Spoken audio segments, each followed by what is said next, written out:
नमस्कार, नीता हॅपी मोमेंट्समध्ये तुमचं सर्वांचं स्वागत आहे. आणि आपण आलेलो आहोत राजस्थानमधील कोटा शहरातील डडवारामधील अगदी रेल्वे स्टेशनच्या जवळ असणारे हे राजस्थान कोटामधील श्रीराम मंदिर. तर हे पहा, इथं कार्यक्रम साजरा केलेला आहे. ह्यांनी खूप सुंदर असं पाळणा बनवलेला आहे आणि श्रीकृष्णाची मूर्ती आहे त्याच्यामध्ये. तर इथं खाटू श्यामला श्रीकृष्णाला पण खूप मानतात. श्रीराम, श्री हनुमान, भगवान शिवशंकर, आदिशक्ती, तर ह्या देवतांना खूप मानतात आणि खूप देवभोळे लोक आहेत इकडचे. खूप छान वातावरण आहे. तर हे पहा, श्रीरामांच्या मंदिरामध्ये आपण आलेलो आहोत. तर मंदिरामधील मूर्ती पहा किती सुंदर आहे आणि खूप स्वच्छता आहे या मंदिरामध्ये. तर मंदिराच्या उजव्या साईडला श्री हनुमंताचं मंदिर आहे आणि हे पहा, सिलिंगला वगैरे खूप छान डिझाईन बनवलेली आहे आणि खालीसुद्धा सगळीकडं अशी खूप छान फरशी वगैरे बसवलेली आहे. थंड वातावरण आहे, सगळीकडे गालिचे टाकलेले आहेत आणि खूप छान वाटतं. प्रशस्त वातावरण आहे इथलं. आणि हे पहा, मंदिराच्या उजव्या साईडला श्री प्रभू रामचंद्रांच्या मंदिराच्या एकदम उजव्या साईडलाच महादेवाची पिंड आहे आणि पिंडीच्या समोरच नंदी आहे. तर पिंडीला सुद्धा हिरव्या कलरचं कपडा देवाला वस्त्र घातलेलं आहे आणि झेंडूच्या फुलांच्या माळा घातलेल्या आहेत. तर हे पहा, खूप सुंदर पिंड दिसते आणि हे आपले आहेत नंदी महाराज. आणि समोरच इथं मंदिर आहे, कार्तिकेय गणपती आणि शिवपार्वती असं खूप सुंदर मंदिर आहे हे पण. आणि ह्या मंदिराच्या अगदी पाठीमागच्या साईडला दुर्गा मातेचं मंदिर आहे. तर खूप सुंदर मंदिर आहे हे. आणि इथल्या मंदिरांची एक विशेषता अशी आहे की इथं ज्या पण देवताचं मंदिर आहे, जे मेन देवता आहे मंदिर असेल, ज्या देवतेचे असेल, तर त्या देवतेचं मंदिर हे मधोमध असतं आणि त्याच्या साईडला इतर देवतांची मंदिरं असतात. म्हणजे एकाच मंदिरामध्ये मेन एक दैवत आणि इतर पूर्ण सगळ्या देवतांची अशी मंदिरं असतात.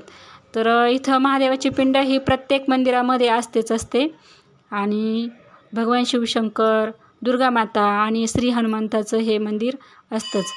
तर आपण मेन गाभाऱ्यातून आता आतल्या साईडला आलेलो आहोत. तर हे पहा, इथं होम वगैरे करण्यासाठी जागा सोडलेली आहे. हा पण भरपूर मोठा पोषण आहे. इथं भरपूर मोठी जागा आहे. इथून वरती जायला जिना आहे आणि भरपूर मोठी जागा ठेवलेली आहे यांनी इथं. तर हे पहा, इथं आहे काळभैरवनाथाचं मंदिर.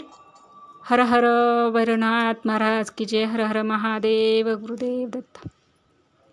तर इथं भैरवनाथाचं मंदिर आहे. तर माझ्याकडं ना मला नेहमी हर हर महादेव आणि गुरुदेव दत्त म्हणायची सवय लागलेली आहे. त्यामुळे मी कोणत्या पण मंदिरात गेले ना की माझ्या ते तोंडी येतच. त्यामुळं मी आता तुम्हाला देवांचं हे दाखवताना सुद्धा माझ्या तोंडी आलं ते जय शनिदेव. भैरवनाथाच्या मंदिराच्या शेजारीच त्यांना अगदी लागूनच शनिदेवांची मूर्ती आहे. इथं शनिदेवांचं मंदिर आहे आणि इथं लेडीजला अलाउड आहेत. लेडीज पण येऊन दर्शन घेऊ शकतात. आणि त्यापासून सरळ अगदी उजव्या हाताला इथं शमीचं वृक्ष आहे. तर शमीचं खूप मोठं झाड आहे हे. तर ह्या वृक्षाची इथं पूजा केलेली आहे, कपडा वगैरे बांधलेला आहे. पहा, आपल्या इकडं पण क्षमी वृक्षाची पूजा करतात आणि इकडं पण क्षमीला खूप मानतात. तर हे पहा, हे खूप उंच गेलेलं आहे आणि स्लॅबच्या वरती गेलेलं आहे झाड. साईडनी स्लॅब आहे. तर अंधार आहे ना खाली, त्यामुळे व्यवस्थित दिसलं नाही. तर चला आता आपण बाहेरच्या पोर्शनमध्ये पुन्हा जाऊया. बाहेरचा जो हॉल आहे त्या हॉलमध्ये. तर असं भरपूर मोठं आहे हे मंदिर. भरपूर मोठ्या प्रमाणामध्ये इथं उत्सव होतो आणि अमावस्याच्या दिवशी इथं दानधर्म वगैरे करतात लोक. कुणाला पितृदोष वगैरे असेल तर आपल्या पितृंच्या नावाने इथं दानधर्म केला जातो, पंगत ठेवली जाते. तर इथं खूप मोठा असा उत्सव मनवला जातो. रामनवमी वगैरे असेल तर खूप मोठा उत्सव होतो इथं. तर छान आहे, मोठं मंदिर आहे. संध्याकाळी 7:30 वाजता आरती असते आणि आरती त्यांच्या वाद्यांच्या गजरामध्ये होते. खूप छान वाटतं ऐकताना. एका तालामध्ये वाद्य गजरामध्ये खूप छान आरती होते आणि त्यानंतर सगळ्यांना प्रसाद दिला जातो. तर प्रसाद देताना पण डायरेक्ट हातावरती प्रसाद देत नाहीत.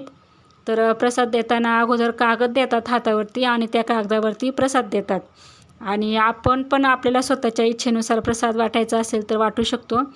तर खूप छान मंदिर आहे. इथं कुणाला हनुमान चालीसा म्हणायचे असेल, काही मंत्रोच्चार करायचे असतील तर पोथी आणि वेगवेगळे प्रकारचे पुस्तकं आहेत. तर आपण स्वतः पण आणून वाचू शकतो किंवा इथूनच घेऊन आपण त्याचं पठण करू शकतो. तर खूप सुंदर असं प्रशस्त असं मंदिर आहे. खूप शांत वाटतं ह्या वातावरणामध्ये आल्यानंतर. तुम्ही कधी आले तर अवश्य या मंदिरामध्ये दर्शन घ्या आणि सगळ्यांना खूप छान आणि प्रसन्न असे वाटेल. तर भेटूया पुन्हा पुढच्या व्हिडिओमध्ये. Bye bye. हर हर महादेव. श्रीराम जय. हनुमान की जय.